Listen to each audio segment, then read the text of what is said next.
Glorious Korean Lovers, 안녕하세요. 이준입니다.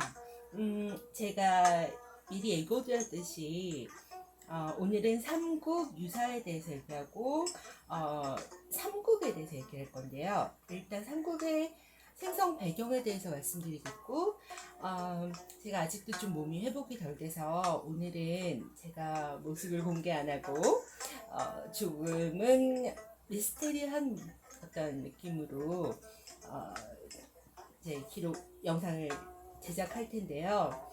다음 주에는 좀 더 애교 넘치는 모습으로 돌아오겠습니다. 기대 많이 해주시고요. 일단 우리가 삼국 유사가 있고 삼국 사기가 있죠. 지난번 이제 1화에서 저희가 고조선에 대해서 얘기했었는데 고조선이 700년 동안 지속되고 그 후에 나왔던 나라들이 삼국이라는 나라죠. 그래서 처음에 고구려, 신라, 백제가 있고 고구려가 저희 이제 지도에서 머리에 부분에 해당하는 지금의 북한과 경기도 일부, 그다음에 부여는 지금의 충청도 지방이나 중부 정도를 얘기하는 부분이고요. 신라는 지금 우리 경상도를 얘기하겠죠. 경상도 부분이나 그 아랫부분을 얘기하고 있어요. 그래서 오늘을 다룰 부분은 삼국의 어떤 탄생 배경과 고조선의 역사, 고주명에 대해서 다룰 건데요.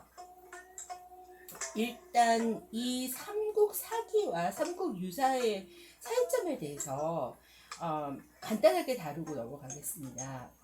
삼국 사기는 1145년 인종 24년에 인종께서 김부시계에서 명령을 내서 고구려의 역사 10권과 백제 역사 6권, 신라와 통일신라 역사 12권 등의 모두 50권으로 일책으로 이루어져 있고 사기라는 사는 역사사자고요. 그다음 기는 기록하다 할 때 그런 내용이고, 일단 우리가 오늘 다루는 삼국 유사는 어떻게 됐을까요? 유사는 1281년 충렬왕에 의해서 명령이 됐는데, 이제 충렬왕 7년에 이런 스님이 펴낸 내용이에요. 저희가 지난번에 다뤘던 당문신화도 이에 포함되어 있고, 우리가 이런 스님이라고 하면은 왜 그때 문화 자체가 어떤 불교 문화였죠. 이 스님, 이런 스님이 그 기록을 남기셨는데, 간단하게 이런 스님에 대해서 말씀을 드리자고 하면, 이런 스님은 1206년에 경안에서 태어나셨고, 원래 이름이 김건명이라고 하셨대요. 그래서 이거는 이제 내려오는 이야기인데, 이런 스님은 뭐 22세 양양이나 뭐 그런 어떤 여러 가지 절을 다니시다가 이 삼공사를 사실은 펴낸 거는 78세에 펴냈다고 하시더라고요. 그런 어떤 시대적인 배경은 그때는 징기스칸의 징벌이 많았기 때문에, 그리고 또한 그 어떤 이 고구려의 역사 자체가 그 뭐 몽골 제국의 징기스칸 태무진이 나라를 점령하고 사실은 고종 23대 왕 때 6차례나 어떤 나라를 침입을 받아서 그 고구려 자체가 몽골의 일부분이자 부마국으로 그렇게 했던 어떤 치욕적인 역사의 배경이 있고, 일단은 그래서 그때 이런 스님이 어떤 저항 역사도 있으셨고, 그 나라에 대한 어떤 생각을 하셔서 이 삼국유사를 펴내셨다고 합니다. 그래서 일단 삼국유사는 국보 306호고요. 일단 그 고구려 같은 경우에는 475년이 정도가 지속됐다고 해요. 그러고서는 이제 다른 이제 어떤 역사가 이루어지는데, 삼국유사는 아까도 말씀드렸듯이 1281년 충렬한 7년에 이런 스님이 펴내신 5권짜리 역사책이고요. 당근 신화도 이 책에 실려 있다고 하죠. 그래서 다시 이제 이야기로 돌아가자면 삼국 유사에 나와 있는 이 고구려 건국에 대한 이 얘기는 어디쯤이냐 하면 기원전 44년에 카시스로가 암살을 당하죠. 저희가 역사를 다뤘을 때. 그리고 기원전 34년 같은 경우에는 로마 장군 안토니우스와 이집트 여왕 클레오파트라가 결혼을 했다고 하네요. 세계 역사에 되면. 그럼 그 사이인 기원전 37년 고구려가 건국이 됐다고 합니다. 사실상 우리가 기원전이라면 역사가 이렇게 거꾸로 올라가죠. 우리는 보통 이제 AD 같은 경우에는 1서부터 100까지 이렇게 100년이 흐르는 반면 기원전에는 역사가 반대로 높은 데서 낮은 곳으로 올라가니까 이 기원전 37년, 44년에 카시스를 암살을 당하고 로마에 그 다음에 37년에 고구려 건국되고 그 후에 로마 장군 안토니우스와 이집트 여왕 클레오파트라가 결혼했다고 하네요. 그 서양 역사하고 비교했을 때 그 정도의 고구려 건국이 있다는 말이에요.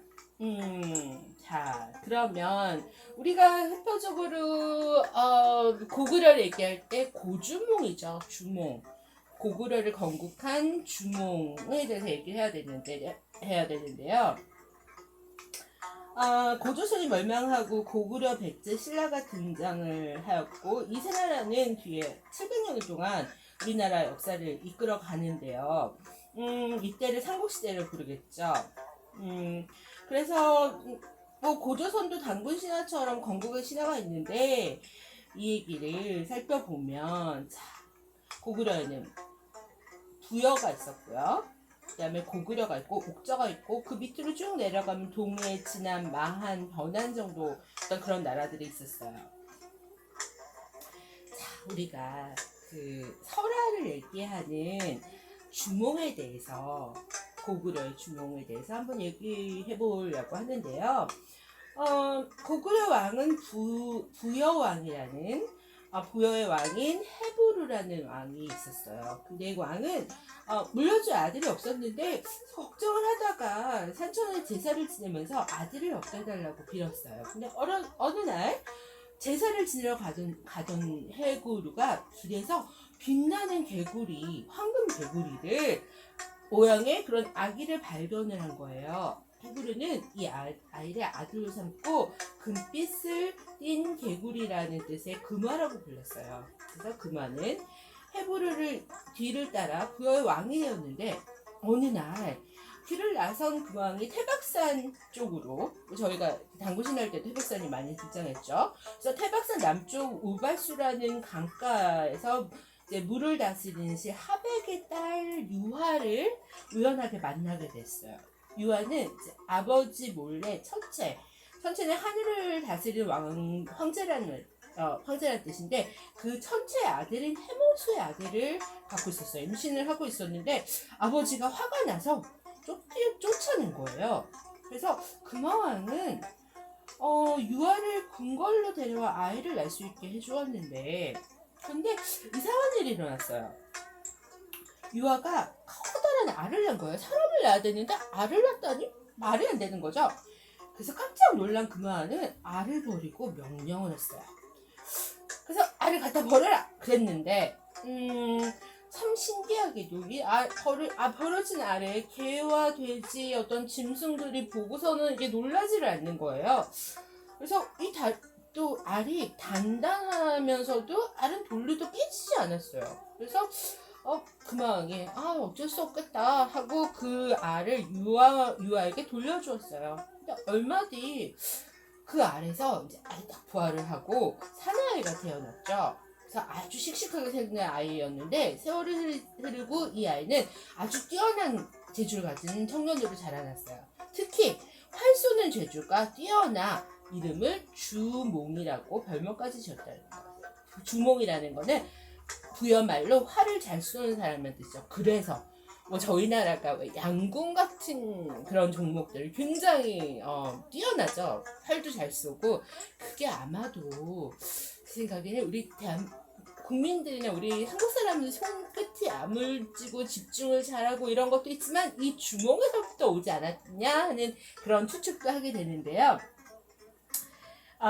그런데 이 주몽이 있었죠. 그 주몽이 이제 아래서 태어나가지고 이제 다시 얘기하자면 처음에 부여왕이 헤브루였고 그 다음에 헤브루가 아들이 없어서 헤브루는 이제 금빛을 띤 개구리라는 금화를 이제 아들로 삼았고 근데 금화는 헤브루를 따라서 부의 왕이 됐고 그래서 금화가 길을 떠났다가 하백의 딸 유아를 만났고 그 다음에 유아는 헤모스의 아들을 임신했고 그 결국에는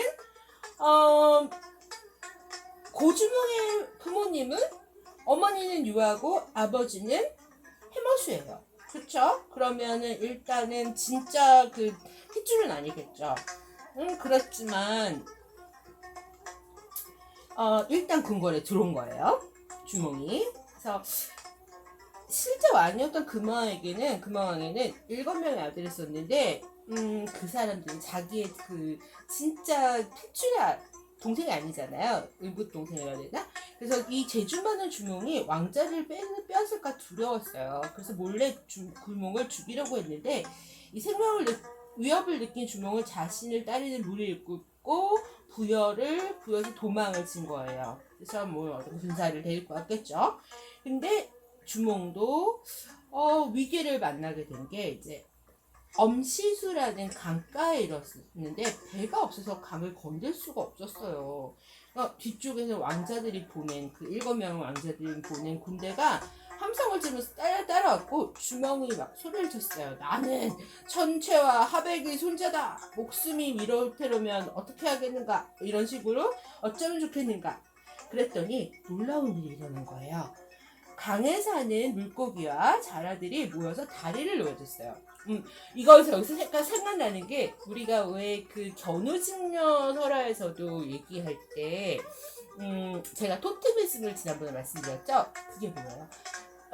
까마귀들이 오작교를 놔둘 때 여기도 사실은 물고기의 자라들이 강에다 다리를 놓아준 거예요. 그래서 그로 인해 주몽이 다리를 건너고 이제 그러고 나서 물고기들이 자연스럽게 사라졌죠. 그래서 뒤에 따른 병사들은 이제 안타깝게 소리만 지르게 됐어요. 그래서 이제 주몽이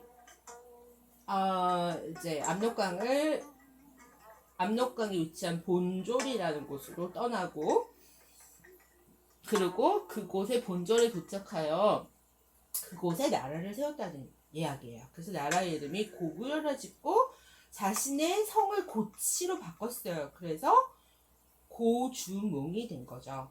그래서 그 당시 고주몽의 나이가 22살이었다고 해요. 그래서 우리가 이 고구려 건국 실화를 통해서 알 수 있는 거는 무엇일까요? 그래서 고구려는 사실 부여에서 갈라져 온 나라죠.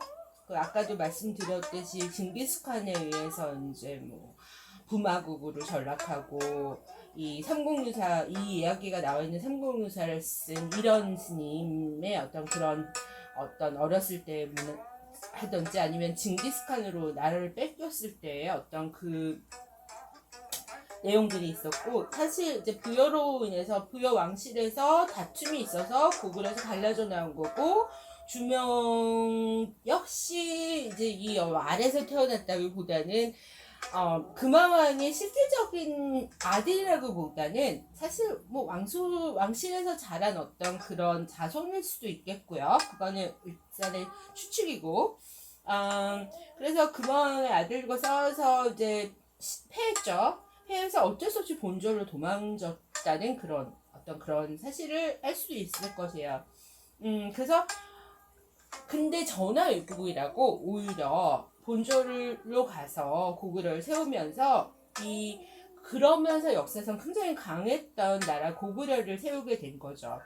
그래서 고구 사람들은 굉장히 자부심이 셌어요. 뭐 부여에서 쫓겨났다 하지만 자신들이 부여 사람들보다 훨씬 더 신성하고 강하다고 생각했고, 그래서 천재의 아들 헤모스를 조상으로 내세운 것고, 그다음에 뭐 물고기에 잘하는 어떤 내용이었을까요? 주몽이 졸본을 가는 여정에 강가에 살던 부족의 도움을 받았기 때문에 아마 물고기나 도움을 받았던 부족들을 물고기나 자라 같은 그런 거에 비교했을 수도 있는 거죠. 제사, 묵골 같은 사람들. 역시 주몽의 부하였던 그런 부족들이었던 것 같아요. 자, 그래서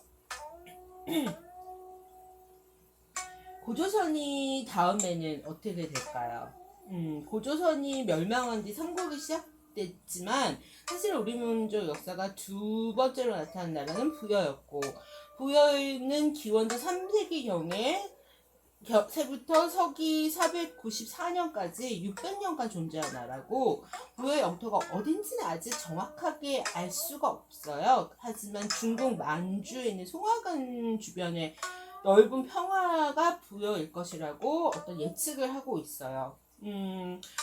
부여는 고조성이 멸망함으로 강한 힘을 자랑했고, 그 목축업이 발달한 사람들이 외국에서 가축을 잘 기르는 사람이라는 소문이 있다고 하죠. 지금 그 몽골 얘기할 때도 다 유목민이잖아요. 그래서 유목민족인 선비족의 침입이 나라를 크게 기울였다 하여 결국에 고구려에 항복을 하게 됐어요. 나중에 또 한 가지 재밌는 사실 같은 경우에는 우리가 요즘에 윷놀이를 하잖아요.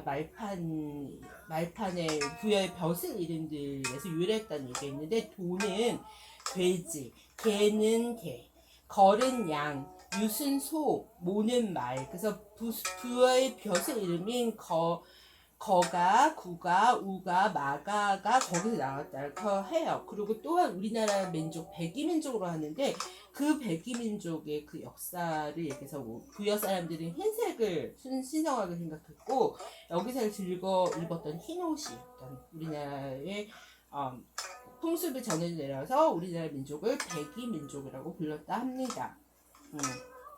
그래서 여러분, 오늘은 고조선의 배경과 알에서 태어난 주몽에 대해서 얘기했는데, 우리나라가 사실 신라도 이제 다음번에 다루겠지만, 신라는 뭐예요? 박혁거세라고 해서 그 박혁거세 또 알에서 태어났죠. 그러니까 여러 가지 그 옛날의 부전설화라고 하는 것은 사실 어떤 동물 뭐 이런 거하고 굉장히 관련이 있는 것 같아요. 우리나라는 뭐 유목민이기도 했고 농사도 졌고 뭐 여러 가지 있지만, 어떤 자연하고의 어떤 그런 조화가 굉장히 자유롭게 이루어진 그런 민족이라 지금까지도 그런 역사가 전해져 내려오고 있다고 저는 생각을 하며, 자, 그럼 여러분 한 주간 잘 보내시고요. 저는 다음 주에 몰래 돌아올게요. 한 주 잘 보내시고요. 다음 에피소드로 뵙겠습니다. 감사합니다.